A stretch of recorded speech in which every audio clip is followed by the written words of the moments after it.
Iglesia Cristiana de Restauración Familiar tiene el agrado de presentar al pastor Cristian Bonifaz con un mensaje para alcanzar madurez y vivir mejor, esperando les sea de bendición para usted y su familia. Bienvenidos.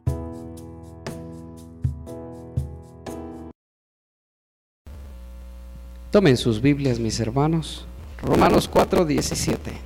Lo que Dios está hablando, vamos a leer, póngase de pie mi hermano, vamos a leer la palabra de nuestro Dios. Pues está escrito: te he puesto por padre de muchas naciones. Él es nuestro Padre ante Dios, en quien creyó, dice, el Dios que da vida a los muertos y llama las cosas que no son como si fuesen.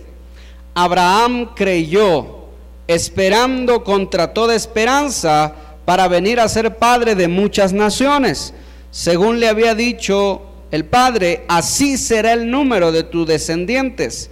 Y su fe no flaqueó, dice, ni al considerar su cuerpo ya muerto, siendo de casi 100 años, ni la esterilidad de su esposa Sara. Tampoco dudó, ni desconfió de la promesa de Dios. Fíjese bien, preste mucha atención. Antes se fortaleció por la fe y dio gloria a Dios, plenamente convencido de que Dios tenía poder para cumplir lo que le había prometido. Por eso su fe le fue contada por justicia, y las palabras le fue contada por justicia fueron escritas no solo para Abraham, fíjese lo que está aquí, sino para nosotros, dice, a quienes será atribuida justicia, esto es, a los que creemos en el que levantó de los muertos a nuestro Señor Jesús, quien fue entregado por nuestros pecados y resucitado para nuestra justificación. Tome asiento, cierre sus ojitos. Bendito Dios, te damos gracias, Padre, gracias, eterno Rey. En esta noche, Señor, nos presentamos delante de ti, Señor, habiéndote adorado, habiendo, Señor, levantado nuestras manos, nuestros corazones a ti, dándote gloria a ti, dándote honra, Señor, porque tú eres digno de alabanza, digno de honra. No podemos, Señor, acercarnos sin darte gloria a ti, bendito Padre. Ahora, Señor, nos humillamos una vez más y te rogamos, Dios, que tú abras, Señor, el entendimiento de tus hijos, de tu iglesia, de aquellos que han venido, aún, Señor, de aquellos que no han venido, Padre, que tú seas hablando a sus vidas y que seas tú edificando, bendito Dios. En el nombre de Jesús, háblame, dígale, Señor, háblame, edifícame conforme a tu buena voluntad, Señor. Gracias te doy, bendito Dios, gracias, gracias, eterno Dios. Amén y amén.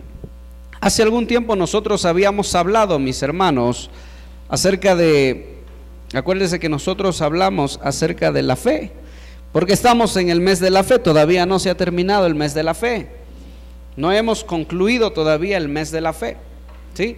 Estamos en el mes de la fe. ¿Qué significa el mes de la fe? Que estamos tocando puntos o temas acerca de la fe del cristiano, estamos hablando a la fe del cristiano. ¿Cuál es el único impedimento para que yo sea bendecido? ¿Cuál es el único impedimento para que yo no reciba bendición de Dios? Una fe pobre, una fe escasa. Ese es el único impedimento. Todo aquel que se acerque al Señor, dice, crea que Él está y que es galardonador de los que le buscan. ¿Qué pasa si yo me acerco y no creo? No hay galardones, no hay recompensa.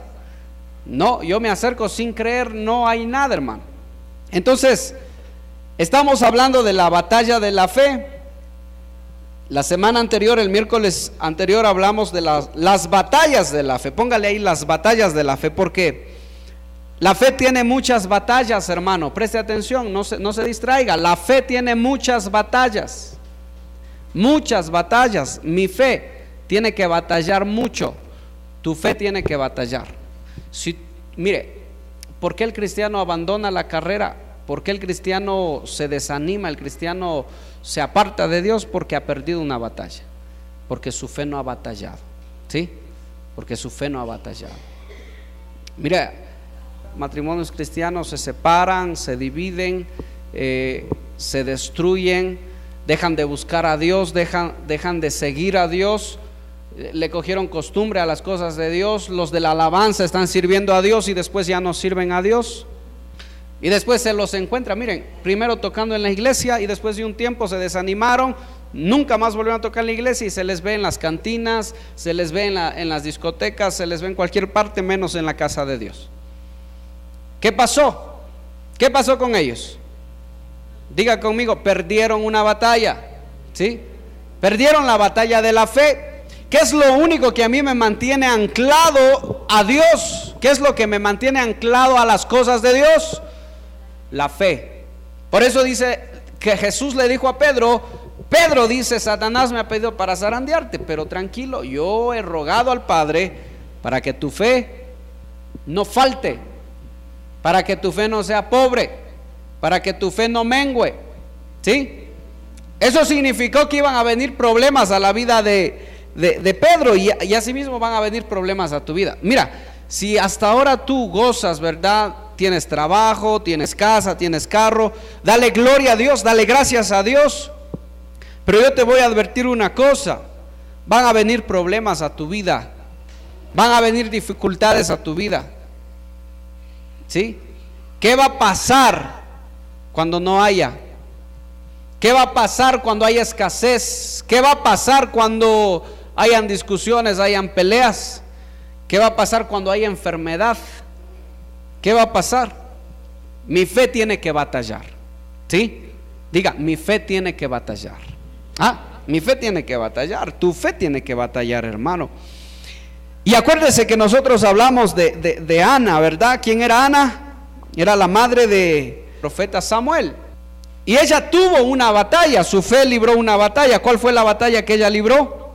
¿O contra qué peleó Ana? ¿Contra qué peleó?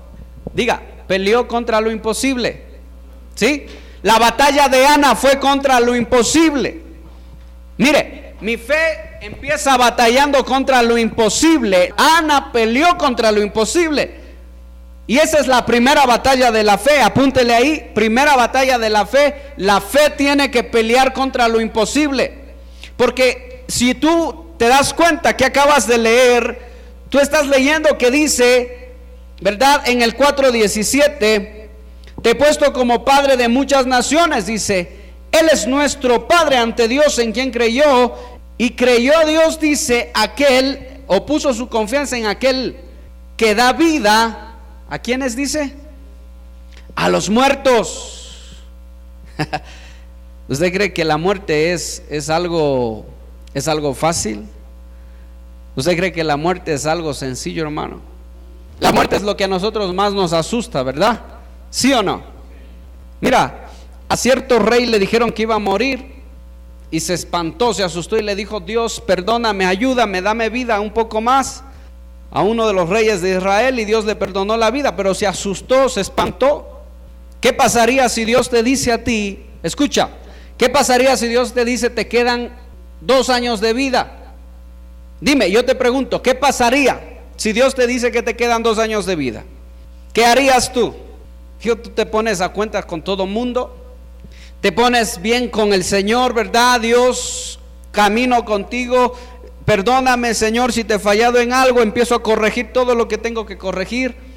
Porque llega a un punto, ¿verdad? De que a nosotros la muerte nos parece algo imposible de evitar.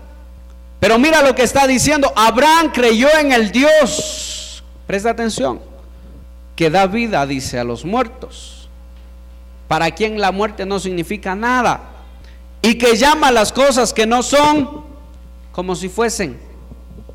¿A qué Dios tú estás siguiendo? ¿A qué Dios estás siguiendo tú? Al Dios que hace posible lo imposible. ¿Quién puede dar vida a los muertos? Les pregunto yo. ¿Quién puede dar vida a los muertos? Mire usted. Ese es al Dios al que tú le estás siguiendo. Ese es al Dios al que nosotros estamos sirviendo, hermanos. Al Dios que hace lo imposible.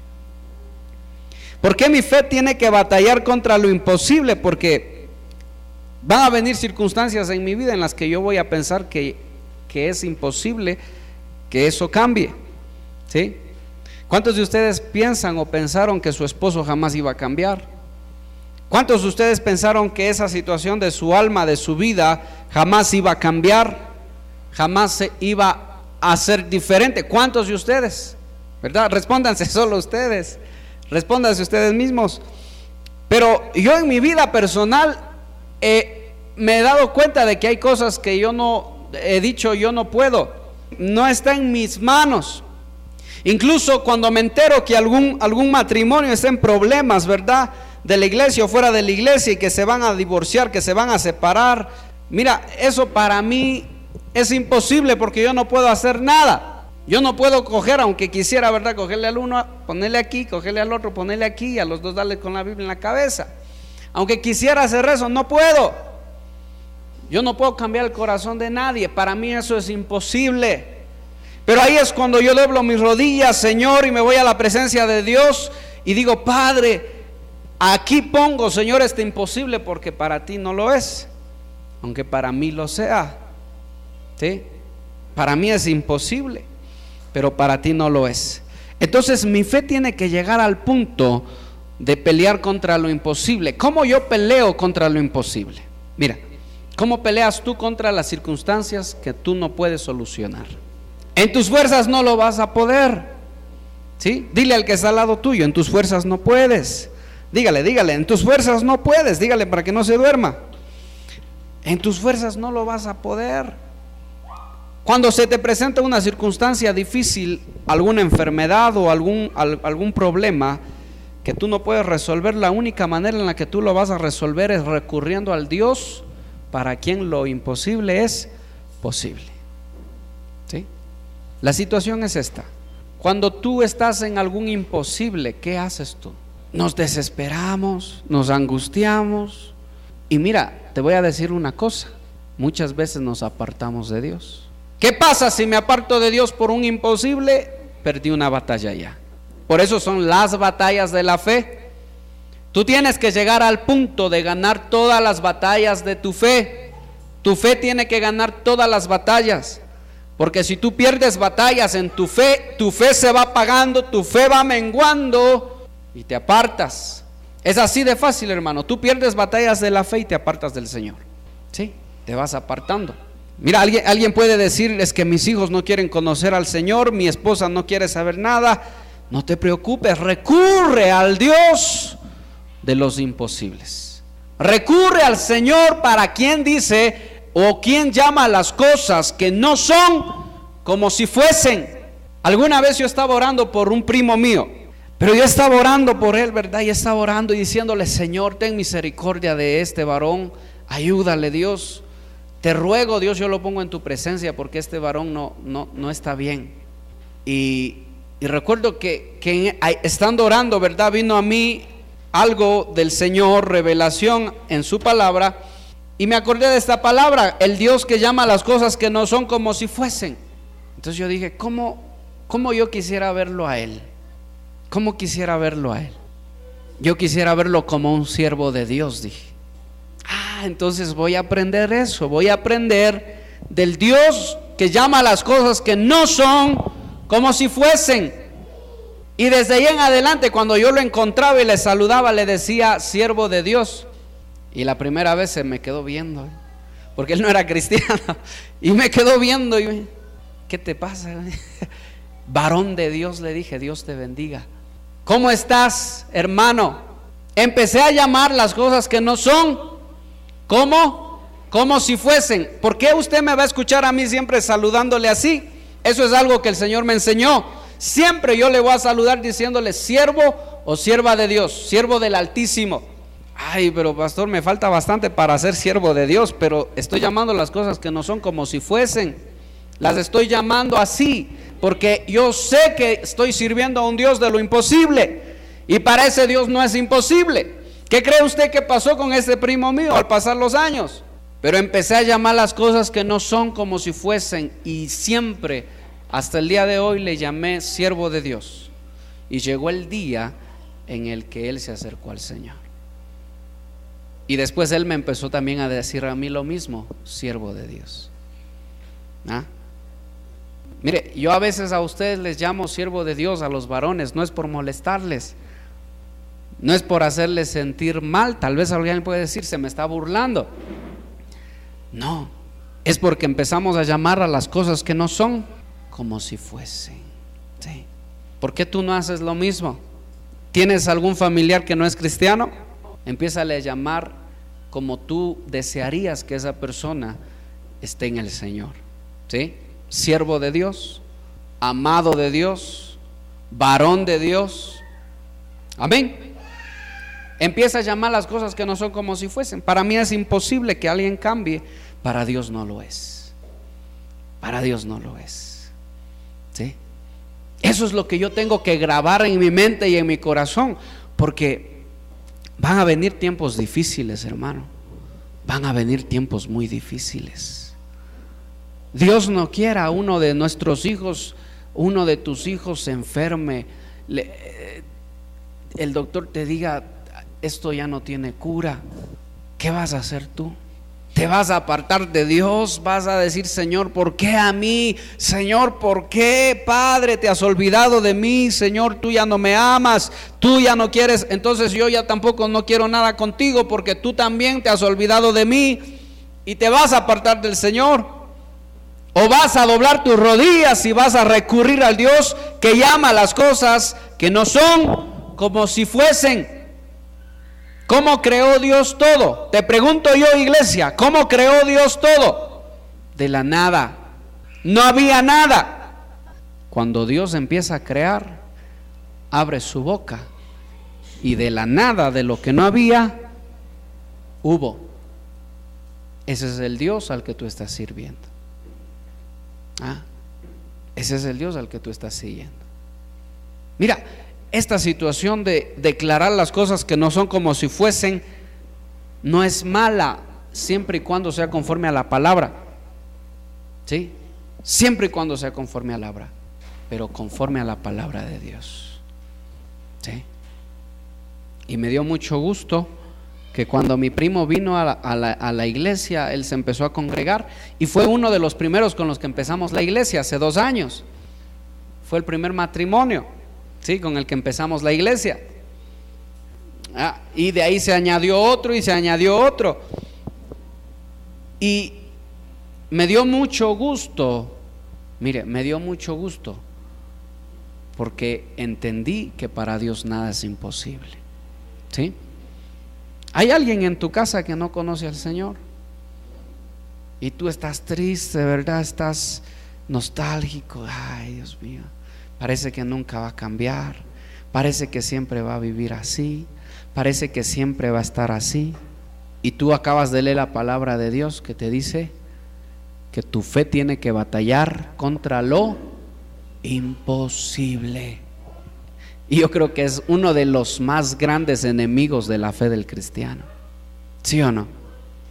Y contra eso te va a batallar tu fe. Y Dios lo permite, Dios lo deja. Yo te pregunto una cosa, estamos hablando de Abraham. ¿Por qué Dios esperó? Escuche. ¿Por qué Dios esperó que Abraham cumpla 100 años para darle un hijo? Para darle la promesa. ¿Por qué esperó que cumpla 100 años? Amén. Para demostrarle a Abraham que él por sus propias fuerzas no iba a hacer nada. Amén. Mira, ¿qué quiero decir con esto? ¿Qué te quiero decir con esto, hermano? Es que Dios va a permitir que en tu vida muchas veces los problemas avancen y avancen y avancen, y tú vas a estar orando y parece que el Señor no escucha. Parece que el Señor no dice nada, parece que el Señor no hace nada. El Señor deja y deja que avance y avance hasta el punto de lo imposible, porque es ahí cuando Él obra. ¿Sabes por qué? Porque si pasa antes, si pasaba cuando Abraham tenía 20 o 25 años, cuando estamos en la flor de la juventud, Abraham pudo haber dicho: no, esto es por mi fuerza, esto es por mí. Porque estoy joven, porque estoy fuerte, por eso tuve un hijo. Y Dios no lo permitió. Esperó hasta que cumpla 100 años, los 100 años. Cuando tú lees Abraham, ¿qué te viene a la mente a ti cuando escuchas el nombre Abraham? Se te viene, ¿verdad? Un hombre de pie, un hombre bien puesto, ¿verdad? Un hombre que tal vez ya está con sus canas, pero que todavía está bien, ¿verdad? Una figura así, tú ves en la televisión, en las películas, tú ves un hombre que todavía puede moverse por sí solo, hacer las cosas por sí solo. Pero mira lo que dice aquí: no consideró su cuerpo que estaba como muerto, dice. Mira, tampoco es que Abraham estaba echado al olvido, pero el cuerpo de Abraham ya no era el mismo. Pues ¿cómo es una persona a los 100 años?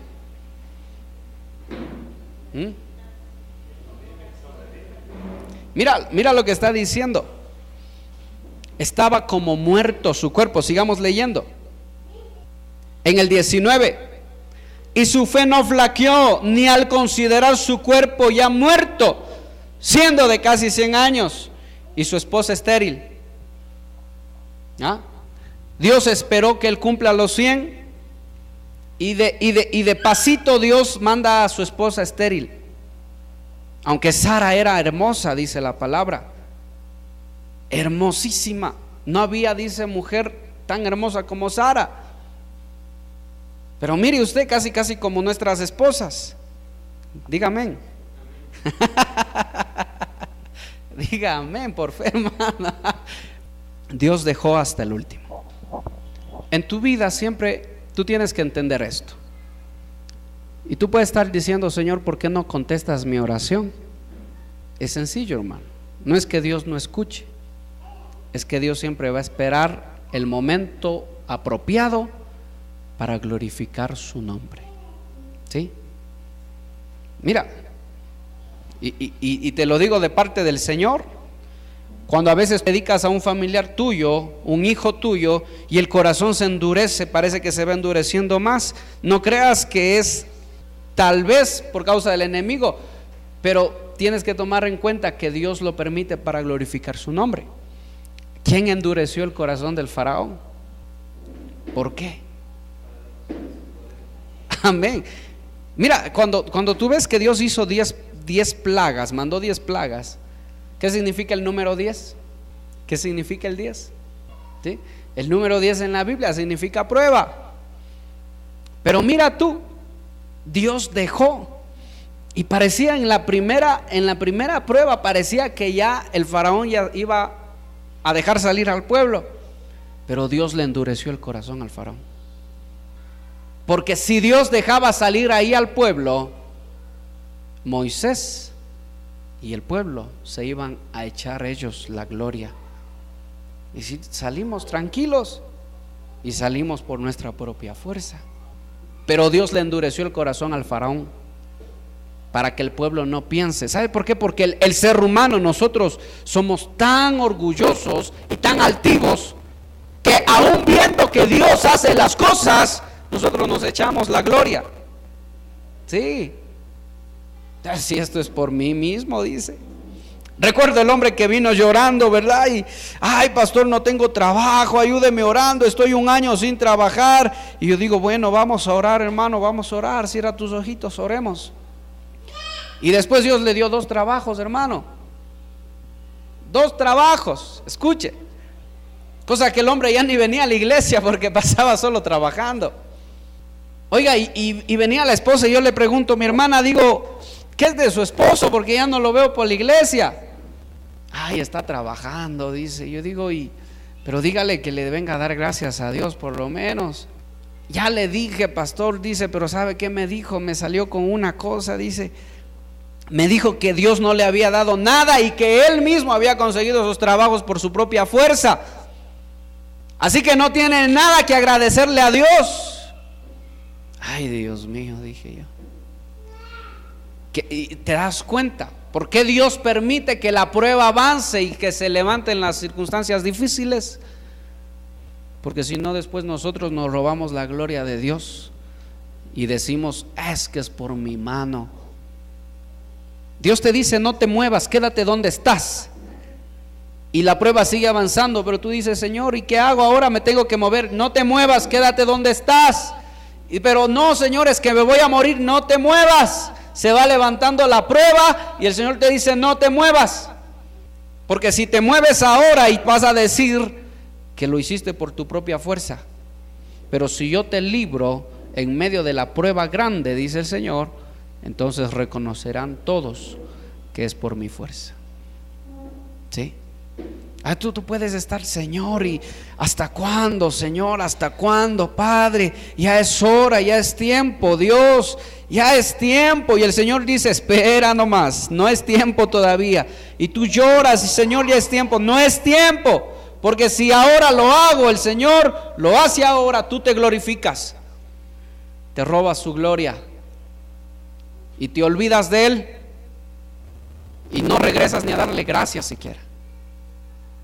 Pero mira, si tú ahorita no tienes necesidad de nada y estás tranquilo, estás bien, ten mucho cuidado y no le robes la gloria a Dios.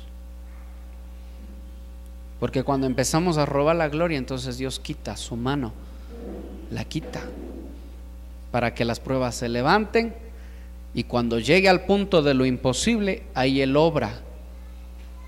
¿Para qué? Para que no te robes su gloria, hermano. Porque algo que usted tiene que entender es esto, mi hermano. Diga conmigo: Dios no comparte su gloria con nadie. Mire usted. Por eso Satanás quería subir al poner, dice, su trono en el lugar altísimo. Junto al trono del Altísimo, ahí quería poner su trono. Ese fue el pecado de Luzbel o Lucifer, del que habla Ezequiel 32. Sí, me parece que está en Ezequiel 32.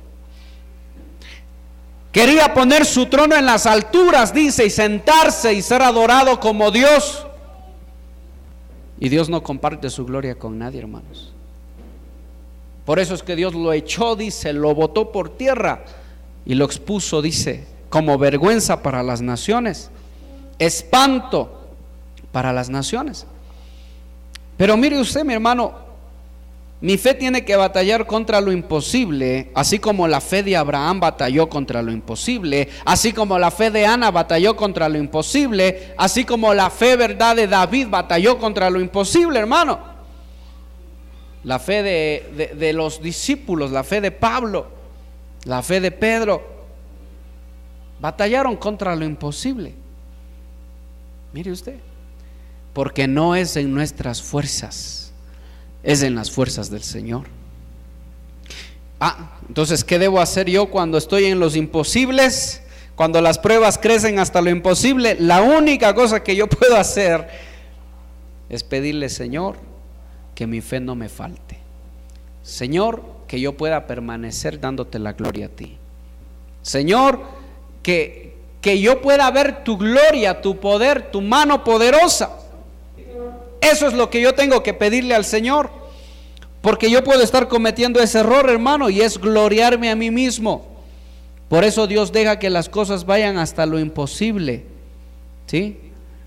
Hasta lo imposible, hermanos. Fíjese usted, el Dios que da vida a los muertos y llama a las cosas que no son como si fuesen. Cierren sus ojitos, abrace a su familia. Bendito Dios y bendito Padre, te doy gracias, Señor. Gracias, Dios, por tu palabra. Gracias por los que están aquí, Señor, porque en tu voluntad ha estado que ellos hoy reciban tu palabra, Señor. Yo pongo en tu presencia, Señor, en tus manos a tu iglesia, y yo te ruego, Dios, que la fe de tus hijos no falte, que crezca, Señor, que crezca la fe de tu iglesia, que se desarrolle la fe de tu iglesia, la fe de tus hijos, Dios. Tú conoces sus circunstancias, tú más que nadie conoces sus situaciones. Iglesia, contempla las circunstancias y no te desanimes, porque si el Señor no hace nada y las pruebas avanzan, es porque Él está esperando el momento oportuno para glorificar su nombre, porque sabe el Señor que que nuestro corazón todavía es altivo y tiende a robarse la gloria de Dios. Dígale: Señor, ayúdame, que yo te reconozca en cada momento, en cada circunstancia, en cada paso que yo doy. Que yo te reconozca, Señor, en todo lo que yo hago. Que yo jamás pueda decir: es por mi mano, es por mi fuerza, es por mi poder, es por mi sabiduría, es por mi inteligencia, es por mi preparación. No, es porque tú tuviste misericordia de mí, Señor, y tú enviaste tu ayuda, Dios. Es porque tú tuviste bondad conmigo, Dios. Como decía el salmista David: ¿quién soy yo, Señor? ¿Y quién es el hombre para que de él te acuerdes? ¿Y quién es el hijo del hombre para que de él tengas memoria, Dios?